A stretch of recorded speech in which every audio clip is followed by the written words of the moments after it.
সকাল থেকে উঠে আকাশের মুখ ভার। প্রত্যেক দিন এই বৃষ্টি দেখে উঠতে উঠতে আর ভালো লাগছে না। বৃষ্টিতে কী বলো তো, বাইরে বেরোতে একদম ভালো লাগে না। বাড়িতে বসে ল্যাদ খেলাম, কোনো কাজ নেই, ঠিক আছে, মানিয়ে নেওয়া যায়। বাট ওই বাইরে বেরোতে হবে এই বৃষ্টি মাথায় নিয়ে, একদম ভালো লাগে না। কিন্তু অফিসে আমার কাছে যেতেই হবে, কারণ তোমাদেরকে বলেছিলাম এক দিদির রিটায়ারমেন্ট আছে, খাওয়া দাওয়া ছিল, দিদির বাড়িতে গিয়েছিলাম। তো সেই দিদির আজকে রিটায়ারমেন্ট একটু দেখা করব। তো যাই হোক, একটা ছোটোখাটো একটা গিফট দেব। তো আমি তো কাল যাইনি, আজকে যেতেই হবে। যাই হোক, দেখি কখন বেরোনো যায়। আর ব্রেকফাস্ট টেবিলে আমি একাই বসে পড়েছি। নিয়েছি হচ্ছে এই যে ঝাল সুজি। আর দিদি আজকে রান্না করে দিয়ে চলে গেছে খুব ফাস্ট। অনেকক্ষণ হয় দিদি চলে গেছে, 10 মিনিট হয়ে গেছে দিদি চলে গেছে, প্রায় 9:25 নাগাদ। রান্নাঘরে পুরো ক্লিন, মাইক্রোওভেনটা খোলা, কারণ এই সুজিটা গরম করে নিয়ে বসলাম। রায়ান চলে গেছে স্কুলে, ওর বাবা চলে গেছে চেম্বারে, মাম ঘুম করছে।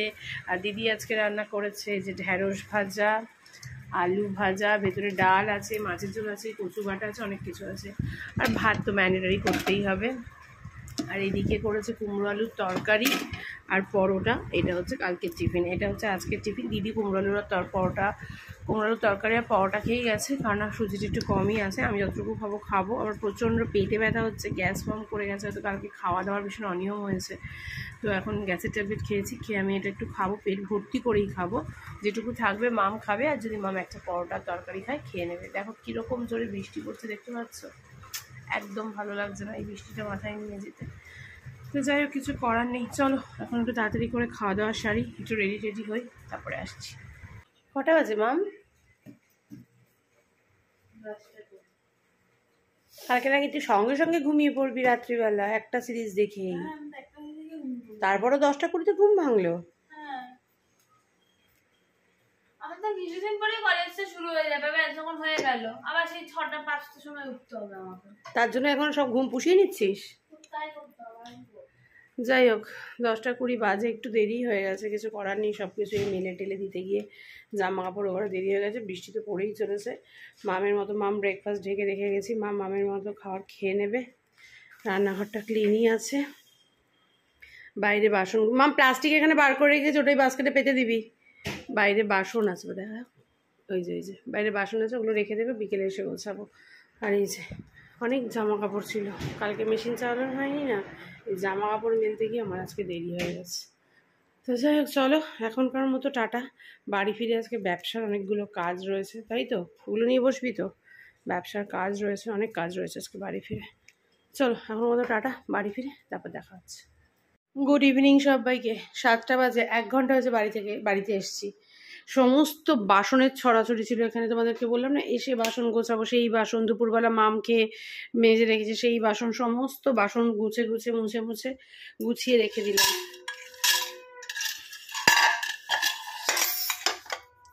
তো যাই হোক, আর এখানে মাম রায়ন পোজ খেয়ে গেল, পোজ করেছিলাম এখানে, ওর বাবা টিফিন নিয়ে গেছিল, ওটা ধুলাম, আমার জলের বোতলটা ধুলাম।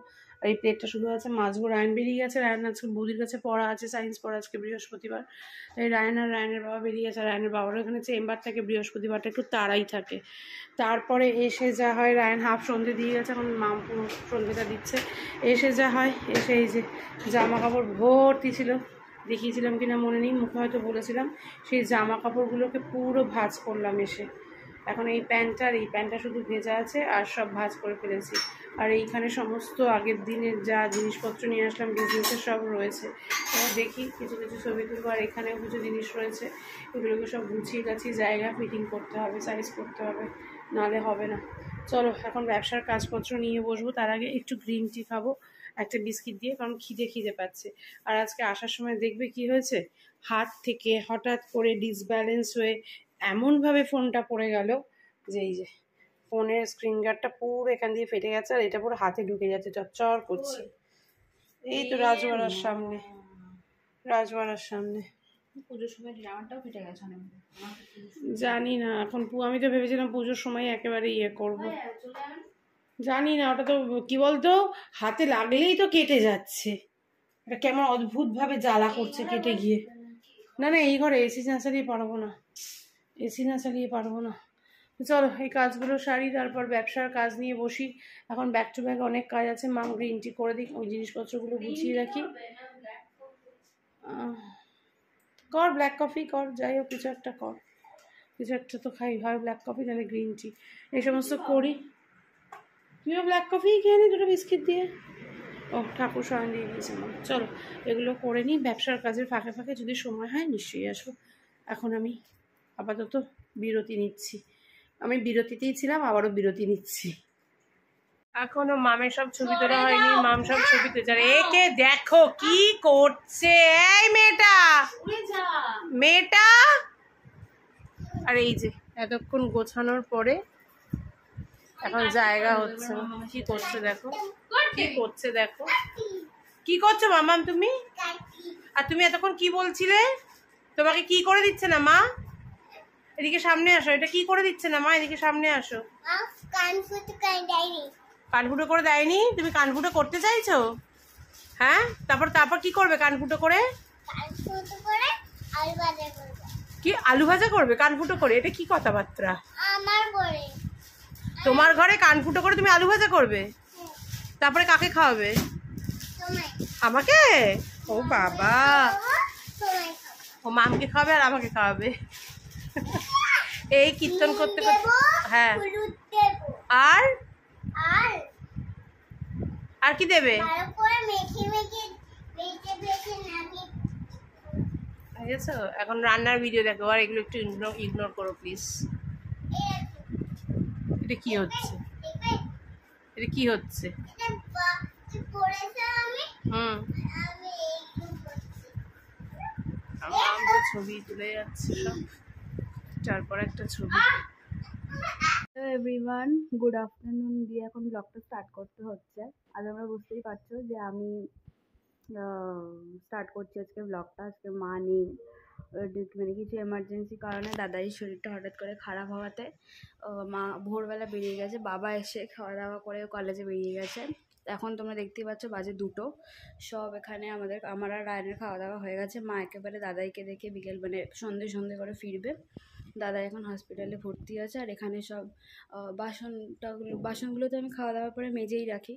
আর আমরা দুপুরে আজকে খেয়েছিলাম হচ্ছে গিয়ে, আমি রান্না করেছিলাম মাংস আর উচ্ছে আলু শুধু উচ্ছে ভাজা, উচ্ছে আলু ভাজা না, শুধু উচ্ছে ভাজা। এখানে বাজে এখন 2টো। রায়ন এতক্ষণ টিভি দেখছিল, এখন ঘুমাতে গেছে। আর জামা কাপড়গুলো কিছু কাচা বাকি ছিল, ওইগুলো আমি এখানে কিছু মেলে দিয়েছি। আর ওই ঘরে কিছু মানে ওই ডাইনিংয়ের ওইদিকে কিছু মেলে দিয়েছি, এই বারান্দাটা এদিকে এখানে কিছু মেলে দিয়েছি। আর রায়ান তো এখন ঘুমাচ্ছে, এতক্ষণ টিভি দেখছিল বাট এখন ঘুমাচ্ছে। এই যে রায়ান ঘুমাচ্ছে। তো আমি এখন একটু রেস্ট নিই। আমাকে জামা কাপড়গুলো মা বলেছিল মেলে দেওয়ার জন্য। এই যে রায়ান, কী হয়েছে? ঘুমা, তোরা পড়া আছে তো? ঠিক আছে ঠিক আছে, এখন ঘুমাচ্ছে, ঘুমাক। মা আমাকে বললো আজকে ব্লগটা স্টার্ট করতে, কারণ মা বিকেলবেলা এসে আবার মানে যা কথা বলার বলবে। তো কালকের ব্লগটাই মা বললো কন্টিনিউ করতে, তো ওটাই এখন কন্টিনিউয়েশন হচ্ছে। চলো এখন আমি একটু রেস্ট নিয়ে গিয়ে, এখন 2টো বাজে, তোমাদেরকে তো বলেই দিলাম।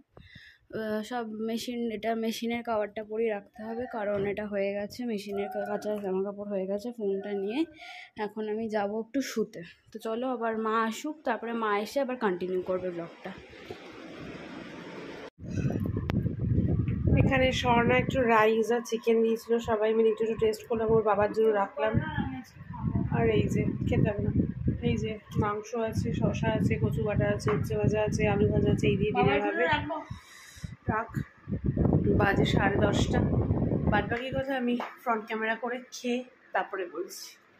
প্রায় 24 ঘন্টা পর, 24 ঘন্টা না হলেও 20 ঘন্টা বা 22 ঘন্টা পর আমি ভয়েস দিলাম খেতে বসার সময়, ডিনারে বসছি।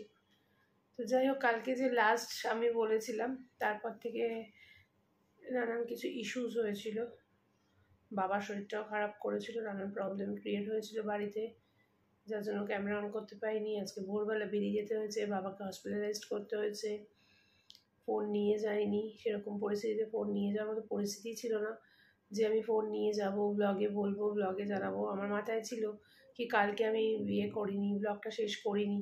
আমি জানি আজকে সকাল থেকে উঠে ব্লগটা কন্টিনিউ করবো, ঠিক আছে। কালকে প্রবলেমটা এসছে, আমি বুঝতে পারছি না, পর আমার এই প্রবলেমটা এসেই যাচ্ছে, এরকম ধরনের প্রবলেম কেন হচ্ছে, কিসের জন্য হচ্ছে, সত্যি আমি বুঝতে পারছি না। তো যাই হোক, প্রবলেম তো মানুষের বলে আসে না, এভাবেই আসে, কি আর করব, সেটাকে ফেস করতেই হবে প্রবলেম এলে। জীবনের আরেক নামই প্রবলেম। তো যাই হোক, এত বছর কাটিয়ে এসে আমার এখন মনে হয় যে জীবনের আরেক নাম স্ট্রাগল, এরকম একটা ব্যাপার। তো আমি আর ব্লগ করতে পারিনি। যাই হোক, বাবা এখন স্টেবল, মানে বাপিন এখন স্টেবল, বাপিন এখন ভালো আছে, একটু ভালো আছে। যে কন্ডিশনে নিয়ে গেছিলাম হসপিটালে, তখন প্রেশার ছিল বাপিনের 80/40, মানে খুবই একটা বাজে একটা কন্ডিশনের মধ্যে বাপিনকে হসপিটালাইজড করতে হয়েছে বা করেছি আমরা। তো সেখান থেকে দাঁড়িয়ে সারাদিন ওখানে ছিলাম, হসপিটাল থেকে মায়ের কাছে ছিলাম, মায়ের কাছে রেস্ট টেস্ট নিয়েছি, দিয়ে আবার হসপিটালে গেছি, রিপোর্ট এসছে, ডাক্তারের সাথে কথা বলেছি, বাপিনের সাথে দেখা করেছি, তারপরে বাড়িতে এসেছি। বাড়িতে এসে যুদ্ধ করতে করতে বাড়িতে এসেছি, কারণ মেট্রোর কাজ চলছে, মেট্রোর নানান প্রবলেম চলছে, যার জন্য আমাদের এদিকে, যার জন্য অটোর লাইন বিশাল ছিল। আলটিমেটলি অটোতে আসতেও পারিনি, এতটাই লাইন, আর অটো নেই, আমাকে আসতে হয়েছে বাসেই। যাই হোক, হোয়াট এভার, কিছু করার নেই, রাস্তাঘাটে চলতে গেলে এগুলো হবেই। তো এই হচ্ছে প্রবলেমটা হয়তো আমি খুব শর্টে বললাম, কিন্তু প্রবলেমটা অনেকক্ষণের ছিল, তাই অনেকক্ষণ আমি ক্যামেরার সামনে আসতে পারিনি, কোনো ব্লগ করতে পারিনি। মাঝখানে দুপুরবেলা যেখান থেকে মাম, কালকে আমি শেষ করে গেছি, মাম যেখান থেকে শুরু করেছে সেটা আমি হসপিটাল থেকে মামকে বলছি, মাম ব্লগটা কিন্তু শেষ হয়নি, আমার হয়তো ফিরতে ফিরতে রাত্রি হবে, ব্লগটা আজকেও করা হবে না, তুই একটু যেটুকু যা যা ক্লিপ পারছিস নিয়ে রাখ। আর ও একদমই কমফোর্টেবল না ব্লগ করতে বা ক্লিপ নিতে, তো যার জন্য ও সেরকমভাবে কিছু ব্লগই করেনি। ও শুধু কি করেছিলি ব্লগে? দুপুরবেলা ও কি করেছিল ব্লগ আমি জানিও না, আমি এডিট করতে বসে আমি হয়তো দেখবো যে ও কি ব্লগ করেছিল। আর বাড়িতে এসে করতেই পারতাম, বাড়িতে এসে স্বর্ণা, মধুমিতা ওরা ছিল, ডলি এসেছিল, ডলির ঘরে কালকে রুদ্রাভিষেক আছে, তো পুজোর একটু ইনভিটেশন দিতে এসেছিল ডলি আর রাজ। এগুলো দেখানোর মতো আজকে আমার একেবারেই মানসিকতা ছিল না। আমি ক্যামেরাটা সত্যি বেসিক্যালি আমি অনই করতাম না, যেহেতু ব্লগটাকে শেষ করতে হবে, দুদিনের ব্লগ, এটাকে নিয়ে আবার আরেকদিন ব্লগ করা আমার মনে হয় না এটার দরকার আছে বলে কোনো। তাই যা হয়েছে ব্লগটাতে, যা হয়েছে সেটুকু দিয়ে আমি আজকে শেষ করব বলেই আমি আজকে ফ্রন্ট ক্যামেরা করে সামনেই কথাগুলো বলতে এলাম তোমাদেরকে। তো যাই হোক, যায় কিছু কিছু টাইম, হয়তো না, যায়। আমি তো এটা ভীষণই ফেস করি প্রতিটা ক্ষেত্রে, ক্রুশিয়াল পিরিয়ড বলতে পারো, যায়, প্রত্যেকেরই যায়। তো আমার হয়তো এখন এরকমই যাচ্ছে, পরপর তোমরা দেখলে এই নিয়ে থার্ড ডে কি আমি ভ্লগ আবার মানে শেষ না করে কন্টিনিউ করলাম, দুদিনের ব্লগ একসাথে পোস্ট হচ্ছে। কি বলবো, কিছু বলার নেই, চেষ্টা তো করি শেষ করার, বা ছেলে মেয়েও করে, কারণ কালকে এই 3 দিনের পরিস্থিতিটাই এমন একটা পরিস্থিতি হয়ে গেছিল যে ছেলে মেয়েও ব্লগ করার মতো পরিস্থিতিতে ছিল না, তাই ব্লগটা কন্টিনিউ করা হয়নি, মানে একদিনের ব্লগ একদিনই শেষ হয়নি, দুদিনের ব্লগ মিলিয়ে একটা ব্লগ হচ্ছে। তো আমি চেষ্টা করব যে নেক্সট টাইম যেন এরকম না হয়, আর যদি হয় একটু অ্যাডজাস্ট করে নিও, কিছু করার থাকে না, তার জন্যই হয়। আমাদেরও তো প্রবলেম হয়, মানে প্রবলেম হয় না তা নয়, প্রবলেম হয়, আবার এটাও কাজ, এই কাজটার দিকেও ধ্যান দিতে হয়, কিন্তু সব কিছু অনেক সময় হয়ে ওঠে না, যার জন্য এটা করতে হয় আর কি। তো আমার পরপরই এটা হয়ে গেল, দেখো এতদিন ধরে আমি ব্লগ করছি, এতদিন কিন্তু হয়নি, এই রিসেন্ট পরপর 3 বার হয়ে গেল। যাই হোক, হয়তো যাচ্ছে সময়টা খারাপ, আশা করবো এরকম সময়ও কাটিয়ে উঠবো, ভালো সময় আসবে নিশ্চয়ই।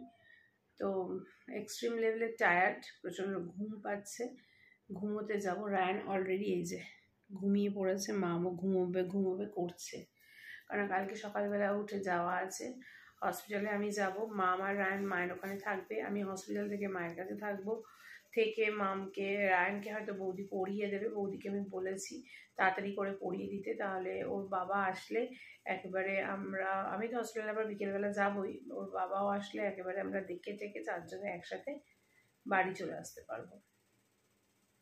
ডলির ঘরে রাত্রেবেলায় পুজো দেখতে যেতে বলেছিল, সকালবেলা হয়তো আমার হবে না, দেখছি যদি একটু মিষ্টি ফিষ্টি পারি কিনে নিয়ে এসে ঠাকুরকে দিয়ে যাব, আর আমরা সন্ধেবেলা যাব। পুজোর সময়টা আমরা থাকতে পারবো না, কারণ আমার বাবার ভিজিটিং আওয়ার্স নার্সিংহোমে 10টা থেকে 11টা সকালবেলা, আর বিকেলবেলা 4টে থেকে 5:30।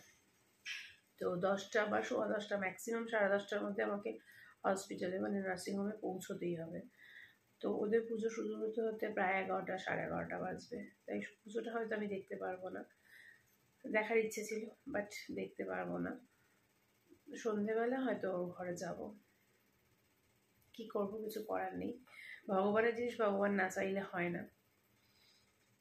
তো এই হচ্ছে ব্যাপার। সুতরাং এখন একটু শুয়ে পড়ি। ওর বাবার খাওয়ার দাওয়ার গরম টরম করে সমস্ত কিছু মাইক্রোওভেনে ঢোকানো আছে, এখন গিয়ে একটু শুই। যদি চোখ খুলে রাখতে পারি ওর বাবা আসা অবধি জেগে থাকবো, আর যদি চোখ খুলে রাখতে না পারি তাহলে হয়তো ঘুমিয়ে পড়বো আজ। মোটামুটি ওর বাবা আসা অবধি প্রতিদিনই খুব ঘুম পেলেও মোটামুটি এমনভাবে ঘুমিয়ে পড়ি না যাতে করে ওর বাবা আসলে টেরই পেলাম না। চেষ্টা করি জেগে থাকার ম্যাক্সিমাম সময়। তো মায়ের ওখানে দুপুরবেলা ঘুমিয়েছি, কিন্তু তবু ঘুম পাচ্ছে আমার। আর জিমটা আজকে যাওয়া হয়নি, যেহেতু ভোরবেলার ওরকম ফোন এসেছিলো। 5:30টার মধ্যে বেরিয়ে গেছি। তো কালকে চেষ্টা করবো জিমে যাওয়ার। এই মাসে প্রচুর ইরেগুলারিটি হয়েছে জিমেরও। শুধু বললাম পরিস্থিতি, অনেকক্ষণ বকে নিয়েছি, 7 মিনিট বকে নিয়েছি। চলো আজকের মতো tata, bye bye, good night. সবাই খুব ভালো থেকো, সুস্থ থেকো, সাবধানে থেকো। কালকে আবার দেখা হচ্ছে। টাটা।